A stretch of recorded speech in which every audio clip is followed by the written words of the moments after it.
अल्हम्दुलिल्लाहि रब्बिल आलमीन वस्सलातु वस्सलामु अला सय्यिदिल मुरसलीन अम्मा बअद फ़अऊज़ु बिल्लाहि मिनश शैतानिर रजीम बिस्मिल्लाहिर रहमानिर रहीम अस्सलातु वस्सलामु अलैका या रसूलल्लाह व अला आलिका व अस्हाबिका या हबीबल्लाह अस्सलातु वस्सलामु अलैका या नबी अल्लाह व अला आलिका व अस्हाबिका या नूर अल्लाह।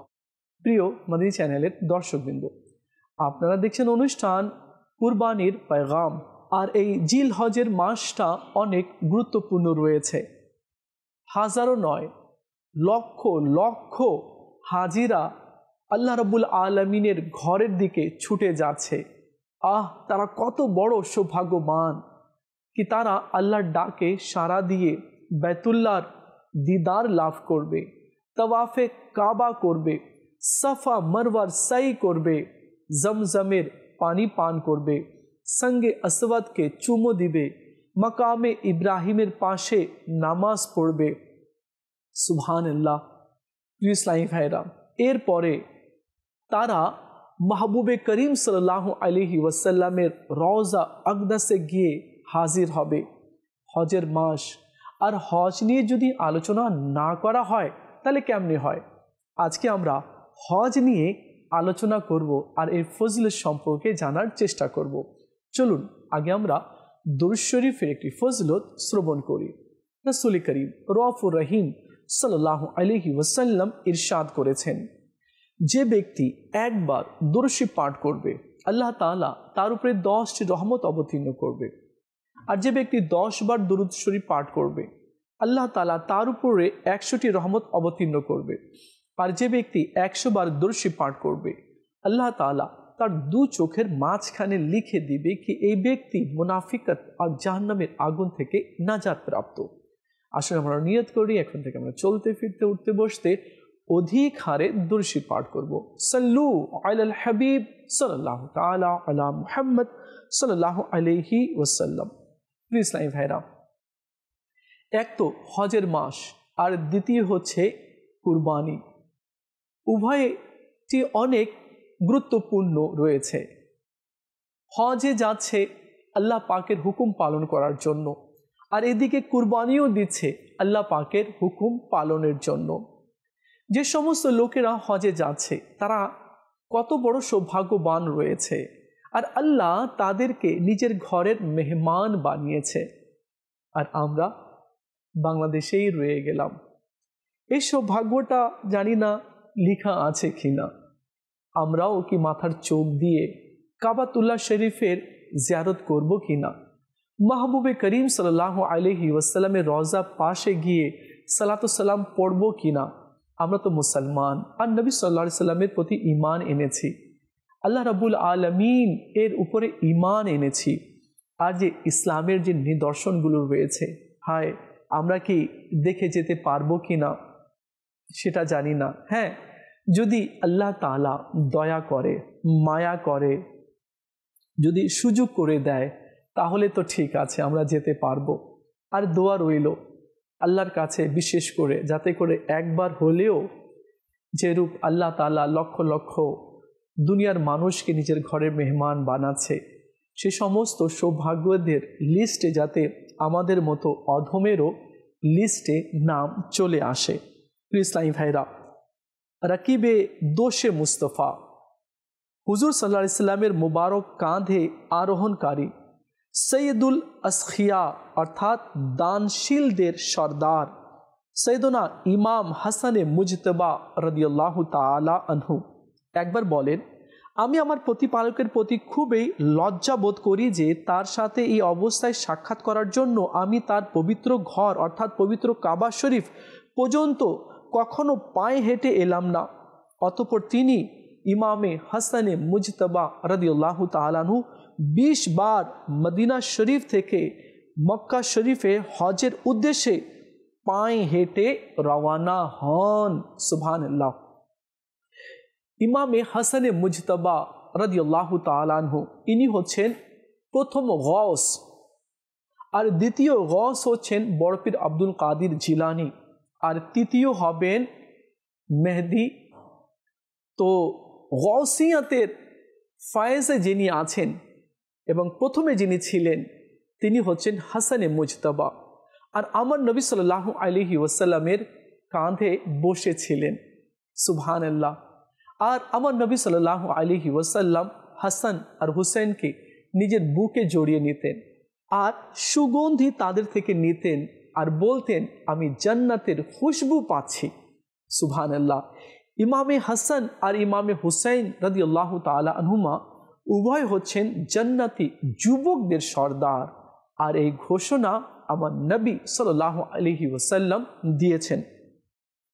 আর হাসানে মুজতবা রাদিয়াল্লাহু তাআলা আনহু আল্লাহ পাকের সন্তুষ্টির জন্য 20 বার তিনি মদিনা থেকে মক্কায় হেঁটে গিয়েছেন হজের উদ্দেশ্যে, যাতে করে আমার রব তাআলা আমার উপরে সন্তুষ্ট হয়ে যায়। প্রিয় ইসলামী ভাইয়েরা আর মদিনী চ্যানেলের দর্শকবৃন্দ, টাকা আছে, ধন সম্পদ আছে, গাড়ি বাড়ি আছে, জমি জায়গা আছে, ফসলও আছে, পুকুরও আছে, মাছও আছে, ব্যাংকের টাকাও আছে, কিন্তু অনেকেই আছে এমন যে সাহস করে না যে আমি হজ করব, হজে যাব। অনেকেই সাহস করে না। সাহস করে না নাকি ভাগ্যে নেই, এটাও চিন্তা ভাবনা করতে হবে। প্রত্যেক মুসলমানের ফার্স্ট প্রায়োরিটি, প্রথম চাওয়া পাওয়া এটাই হওয়া উচিত যে আল্লাহ তুমি আমাকে সুযোগ করে দাও যাতে করে আমি হজে যেতে পারি, তোমার ঘরের দিদার লাভ করতে পারি। আজ মানুষ এই স্থানকে ছেড়ে দিয়ে জানি না কোথায় কোথায় তারা ঘুরে বেড়াচ্ছে, মানে কোথায় কোথায় গিয়ে তারা হোঁচট খাচ্ছে।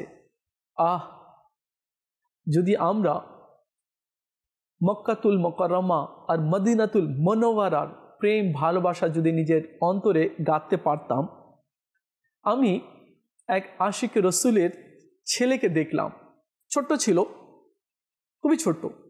আমি বললাম চলো আমাদের সাথে বাংলাদেশে চলো। তো সে কি বলল জানেন? না, আগে আমি মদিনায় যাব, কাবাতুল্লাহ শরীফের জিয়ারত করব, এরপরে কোথাও যাব। তার বয়স 10 বছরও হয়নি, 5-6 বছরের বয়স ছেলে। তো তার এই আবেগ দেখে আমি একেবারে বিভোর হয়ে পড়লাম। এত ছোট বাচ্চা। আর কিছু যুবককেও আমি দেখেছি তারা টাকা সঞ্চয় করে হজের জন্য, উমরায়ের জন্য। আর আজ আমরা টাকা সঞ্চয় করছি অন্য দেশে বেড়াতে যাওয়ার জন্য। আমাদের চিন্তা ভাবনা কেমন হয়ে গেল? চলুন আমরা আমার নবী সাল্লাল্লাহু আলাইহি ওয়াসাল্লামের হাদিস শুনি। আমার নবী সাল্লাল্লাহু আলাইহি ওয়াসাল্লাম হজ সম্পর্কে কি মূল্যবান আমাদেরকে পয়গাম দিয়েছেন। প্রিয় নবী, আখরি নবী সাল্লাল্লাহু আলাইহি ওয়াসাল্লাম ইরশাদ করেন, এই ঘর অর্থাৎ বাইতুল্লাহ ইসলামের স্তম্ভ সমূহের মধ্যে থেকে একটি স্তম্ভ। যে বাইতুল্লাহর হজ বা উমরা করলো তবে সে আল্লাহ তাআলার দয়াময়ের দায়িত্বে রয়েছে। সুতরাং যদি সে মারা যায় তবে আল্লাহ তাআলা তাকে জান্নাতে প্রবেশ করাবে। সুবহানাল্লাহ। এবং যদি সে নিরাপদে নিজের ঘরে ফিরে আসে তবে প্রতিদান ও গনিমত সহকারে ফিরবে। সুবহানাল্লাহ। তো হজে গেল বা উমরাতে গেল, ফিরে আসে না, তো সে যদি সেখানে মারা যায় তো আল্লাহ রাব্বুল আলামিন তাকে জান্নাতে প্রবেশ করাবে। আর যদি ফিরে আসে তবে আল্লাহ তাআলা তাকে প্রতিদান আর গনিমত সহকারে তাকে ফিরিয়ে দেবে, অর্থাৎ নিয়ামত সহকারে তাকে ফিরিয়ে দেবে। আর এটা হুকুম হচ্ছে, এই ফরমান হচ্ছে রসুল আরবি সাল্লাল্লাহু আলাইহি ওয়াসাল্লামের। আচ্ছা, আমরা সেদিকে ধাবিত হচ্ছি যেই মাল ধ্বংস হবে, যেই মাল নিঃশেষ হয়ে যাবে, যেই মাল শেষ হয়ে যাবে, পুরনো হয়ে যাবে, আমরা সেদিকে ধাবিত হচ্ছি। আমরা সেদিকে ধাবিত হচ্ছি না যেটা কখনো ধ্বংস হবে না, কখনো নিঃশেষ হবে না, আর এই নিয়ামত বাড়তেই থাকবে। আমরা মানে আমাদের যে আইকিউটা না, আমাদের যে চিন্তা ভাবনাটা একেবারে ইসলামের যে নিয়ামতগুলো পুরস্কারগুলো থেকে কনভার্ট হয়ে দুনিয়ার নিয়ামতের দিকে আমরা কি ধাবিত হয়ে যাচ্ছি। তো আমাদের বুঝতে হবে আমাকে হীরা ডায়মন্ড এর প্রয়োজন নেই, হীরাওয়ালার প্রয়োজন আছে। যদি আমি হীরাওয়ালাকে পেয়ে যাই, ডায়মন্ডওয়ালাকে যদি পেয়ে যাই, তাহলে তো আমি সব কিছু পেয়ে যাচ্ছি। তো প্রিয় ইসলামী ভাইরা, এর মানে হচ্ছে কি আমাকে সৃষ্টিকর্তার প্রয়োজন আছে। আমি সৃষ্টিকর্তাকে পাওয়ার জন্য চেষ্টা করব, নাকি সৃষ্টির পিছনে আমরা ধাবিত হব। একজন শেখ বলেছিলেন कि सोना के पीछे मत भागो, खुद সোনা বন যাও। স্বর্ণের পিছনে ধাবিত হইও না, নিজে স্বর্ণ হয়ে যাও। আমরা এখন উল্টোটা করছি, স্বর্ণের পিছনে আমরা ধাবিত হচ্ছি। স্বর্ণ হয়ে যাও বলতে কি, আল্লাহ পাকে রেজামন্দি হাসিল করে নাও, তো আল্লাহ তাআলা তোমাকে স্বর্ণের চেয়েও বেশি মূল্যবান করে দিবে। তো সৃষ্টি পিছনে ধাবিত না হই, যে স্রষ্টা সৃষ্টি করেছে সেই স্রষ্টার পিছনে আমাদেরকে ধাবিত হওয়া উচিত। চলুন আমরা আরেকটি হাদিসে কারিমা শুনি। রাসূল করিম সাল্লাল্লাহু তাআলা আলাইহি ওয়া আলিহি ওয়াসাল্লাম ইরশাদ করেন যে হাজি গাজী বা উমরা সম্পাদন করে বের হলো, অতঃপর পথেই মৃত্যুবরণ করলো, তবে আল্লাহ তাআলা তার জন্য কিয়ামত পর্যন্ত গাজী, হাজি এবং উমরা সম্পাদনের সওয়াব লিপিবদ্ধ করে দিবেন। সুবহানাল্লাহ।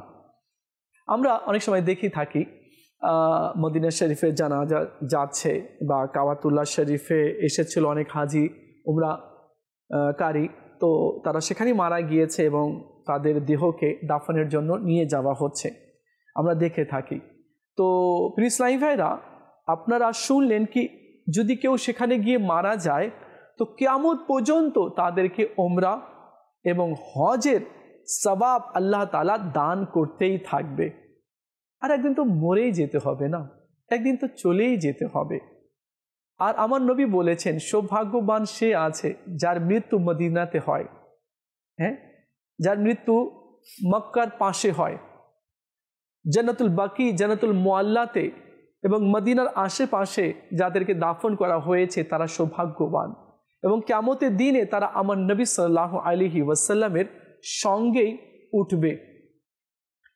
তো আল্লাহ তাআলা আমাদেরকেও এমন মৃত্যু দান করুক যেখানে সাহাবা কেরাম রয়েছেন, যেখানে আমার নবী রয়েছেন, যেখানে তাবিঈনগণ রয়েছেন, আইম্মায়ে মুজতাহিদিনগণ রয়েছেন। যদি তাদের কদমে আমাদেরকে 2 গজ যদি জমি পাওয়া যায় তো এর চেয়ে আর কি সৌভাগ্য হতে পারে। সুবহানাল্লাহ। আমার নবী সাল্লাল্লাহু আলাইহি ওয়াসাল্লাম বলেছেন যে এই পথে হজ বা ওমরা করার জন্য বের হলো এবং মৃত্যুবরণ করলো, তাকে জিজ্ঞাসাবাদ করা হবে না, হিসাব নেওয়া হবে না এবং তাকে বলা হবে জান্নাতে প্রবেশ করো। সুবহানাল্লাহ। তো যারা হজের উদ্দেশ্যে রওনা হয়েছে বা উমরার উদ্দেশ্যে রওনা হয়েছে আর সেখানে যদি তাদের মৃত্যু হয়ে যায় তো কিয়ামতের দিনে তাদের থেকে জিজ্ঞাসাবাদ করা হবে না, হিসাব নেওয়া হবে না, আর বলা হবে তাদেরকে জান্নাতে প্রবেশ করো, যাও। তো বিনা হিসাবে সে জান্নাতে প্রবেশ করছে। আর আমাদের মূল লক্ষ্য, মূল উদ্দেশ্য তো হচ্ছে জান্নাত। আল্লাহ তাআলা তার হাবিবের সদকায়ে ওসিলায় আমাদেরকে জান্নাত দান করে দিক, আমিন। প্রিয় ইসলামী ভাইয়েরা, আল্লাহ রাব্বুল আলামিন কোরআনে মজিদ ফুরকানে হামিদের মধ্যে কি ইরশাদ করেছেন চলুন আমরা শুনি। অনুবাদ কানজুল ঈমান থেকে। এবং আল্লাহর জন্য মানবকুলের উপর সেই ঘরের হজ করা ফরজ যে সেটা পর্যন্ত যেতে পারে, আর যে অস্বীকারী হয় তবে আল্লাহ সমগ্র জাহান থেকে বেপরোয়া রয়েছে। আরেকটি হাদিসে কারিমার মধ্যে রয়েছে যার সামর্থ্য আছে হজ করার কিন্তু হজ করলো না, তো আমার নবী সাল্লাল্লাহু আলাইহি সাল্লাম বলেন সে হয়তো মুশরিক হয়ে মরুক বা ইহুদি হয়ে মরুক বা নাসারা হয়ে মরুক, মানে অমুসলিম হয়ে মরুক, এতে আমার কোনো যায় আসে না। তো আমরা তো শুধু ধন সম্পদের পিছনেই ধাবিত হচ্ছি, যাচ্ছি যাচ্ছি যাচ্ছি যাচ্ছি, মানে এন্ড কোথায় আমরা নিজেও জানি না, কি আমাকে কত দূর যেতে হবে এটাও জানি না। যাচ্ছে যাচ্ছে যাচ্ছে যাচ্ছে যাচ্ছে। আরে ভাই, মাঝে মাঝে একটু ব্রেকও লাগাতে হয়, একটু ওয়েট করতে হয়, একটু মানে আরামও করতে হয়। এত ছুটছি আমরা, কিন্তু আমার আমলগুলো নিয়ে কখনো চিন্তা করছি না। দেখুন, মওত কখন আসবে কেউ বলতে পারে না। তো এই জন্য মওত আসার আগেই যাতে করে আমরা এই হজ পালন করে নিই। আল্লাহ তাআলা আমাদের সবাইকে বোঝার তৌফিক দান করুক। রাসূল করিম সাল্লাল্লাহু তাআলা আলাইহি ওয়াসাল্লাম ইরশাদ করেছেন, হাজি নিজের পরিবারের মধ্যে থেকে 400 মুসলমানের শাফাত করবে এবং গুনাহ হতে এমনভাবে বের হয়ে যাবে যেমন সেই দিনের মতো যেদিন মায়ের পেট থেকে সে জন্মগ্রহণ করেছিল। সুবহানাল্লাহ। তো যারা হাজি আছেন, তো তারা একটু মানে এই হাদিসটি মন দিয়ে শুনুন, যে তারা 400 গুনাহগারের শাফাত করতে পারবে, অর্থাৎ সুপারিশ করতে পারবে, যাদের উপরে গুনাহের কারণে জাহান্নাম ওয়াজিব হয়ে গিয়েছে। তো আর ওই হজ পালনকারী গুনাহ থেকে এরূপ পাক ও পবিত্র হয়ে যাবে যেন সে আজই নিজের মায়ের পেট থেকে জন্মগ্রহণ করেছে। আমাদের উচিত হবে যে সকল হাজিরা আসছে হজ করে, তো তাদের কাছে যাওয়া উচিত, মুলাকাত করা উচিত, মুসাফা করা উচিত, আর বলা উচিত কি আমার জন্য একটু দোয়া করে দিন।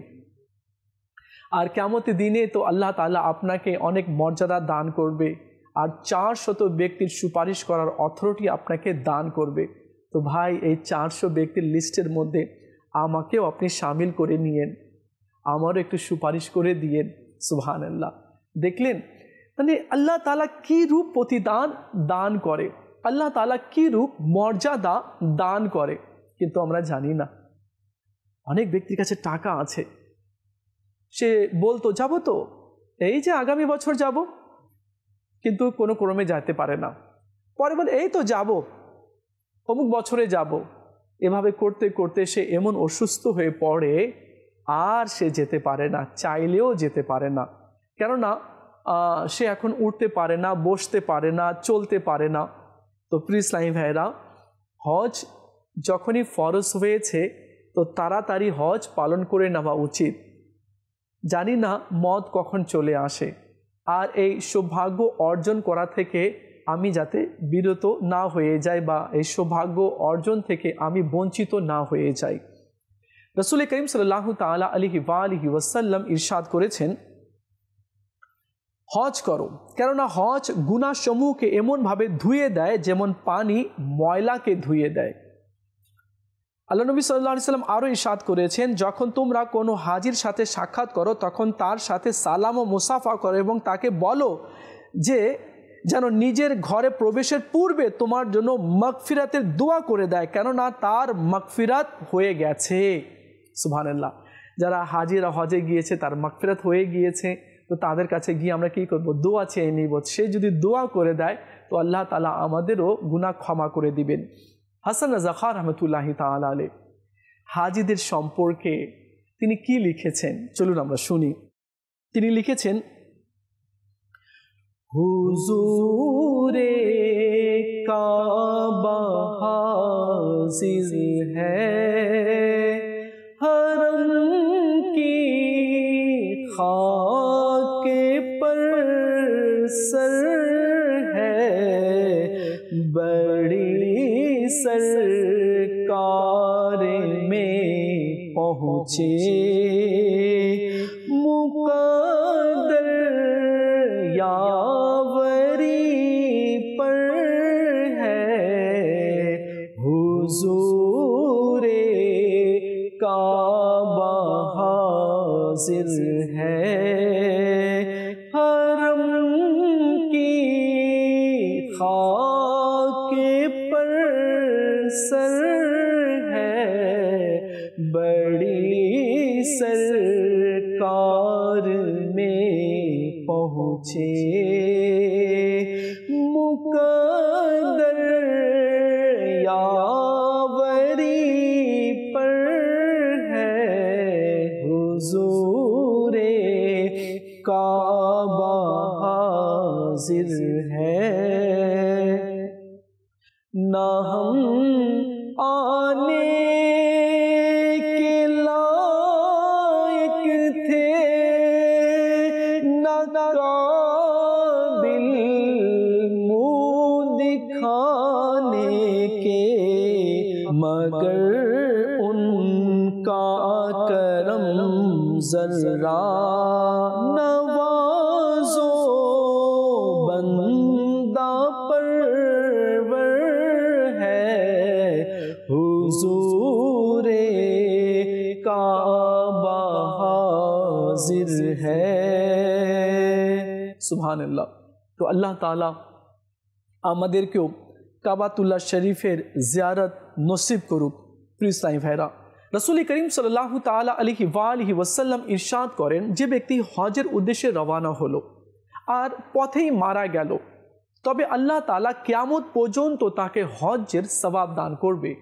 আর যে ব্যক্তি উমরা পালনের জন্য ঘর থেকে বের হলো আর পথে যদি মারা যায়, তো কিয়ামত পর্যন্ত আল্লাহ তাআলা তাকে উমরার সওয়াব দান করতেই থাকবে। তো প্রিয় ইসলামী ভাইরা, উমরা করার অনেক সওয়াব রয়েছে এবং হজও পালন করার অনেক সওয়াব রয়েছে। হজ্জে মবরুর মানে কি? হজ্জে মবরুর এর প্রতিদান হচ্ছে জান্নাত। তো যারা যারা হজ করেছে এবং যারা যারা হজে যাবে, আল্লাহ তাআলা সবাইকে হজ্জে মবরুর দান করুক। ইমাম জৈনুল আবিদিন রহমতুল্লাহি তাআলা আলাইহি তিনি যখন এহরাম বেঁধেছিলেন আর তালবিয়া পাঠ করতে চেয়েছিলেন, তো তালবিয়া পাঠ করতে পারছিলেন না। তিনি বলতেন, আমি যদি বলি লব্বাইক আল্লাহুম্মা লব্বাইক, মালিক আমি হাজির আছি, আর যদি সেখান থেকে আওয়াজ আসে লা লব্বাইক, তখন আমি আল্লাহকে কি মুখ দেখাবো? অনেক সময় এই ভয়ে তিনি বেহুশ হয়ে যেতেন আর ভীষণ কান্না করতেন। তারা জান্নাতি হওয়ার পরেও তাদের অবস্থা এমন ছিল। আজ আমাদের কি অবস্থা রয়েছে? আজ যখন আমরা তাওয়াফে কাবা করি, তো সেলফি নিই, ভিডিও করি, জানি না কেমন কেমন কাজগুলো সেখানে আমরা করি। আমার উদ্দেশ্য কি? আল্লাহকে পাওয়া, আল্লাহর মারিফত অর্জন করা, আল্লাহকে রাজি করা। কিন্তু সেখানে যাচ্ছি, জানিস আমি কোথায় আছি, দেখ, এই সেই সেলফি সোশ্যাল মিডিয়াতে এগুলো নিয়ে পড়ে থাকা হয়। জানি না আরও কেমন কেমন কাজ সেখানে করে। তো এমন করা ঠিক নয়। আমি হজে যাচ্ছি আল্লাহকে পাওয়ার জন্য, লৌকিকতা করার জন্য নয়। তো এইগুলো থেকেও আমাদেরকে বিরত থাকতে হবে। বুজুর্গানে কেরামগণ যখন হজে যেতেন, কান্না করতেন, খুবই কান্না করতেন, এবং তারা এত কান্না করতেন কি তাদের দাড়ি, তাদের কাপড় জামা ভিজে যেত। কি আমি বড় দরবারে এসেছি, আমি লব্বাইক আল্লাহুম্মা লব্বাইক বলছি, আর যদি আমার লব্বাইক আল্লাহ কবুল না করে। তো আগেকার বুজুর্গদের চিন্তা ভাবনা এমন ছিল, আর আজ আমাদের চিন্তা ভাবনা কেমন আছে? তো প্রিয় ইসলামী ভাইরা, আল্লাহ তাআলা আমাদেরকে যৌক দান করুক, ভয় ভীতি আল্লাহ তাআলা দান করুক। আর হজের উমরার যে হক রয়েছে, সেটা আল্লাহ তাআলা আমাদের সবাইকে পালন করার এবং হক আদায় করার আল্লাহ আমাদেরকে তৌফিক দান করুক। আল্লাহ তাআলা আমাদের সবাইকে বারবার হজ্জে বাইতুল্লাহ আর জিয়ারতে মুস্তাফা সাল্লাল্লাহু আলাইহি ওয়াসাল্লাম দান করুক। প্রিয় ইসলামী ভাইরা, আপনারা দেখছেন অনুষ্ঠান কুরবানির পেগাম।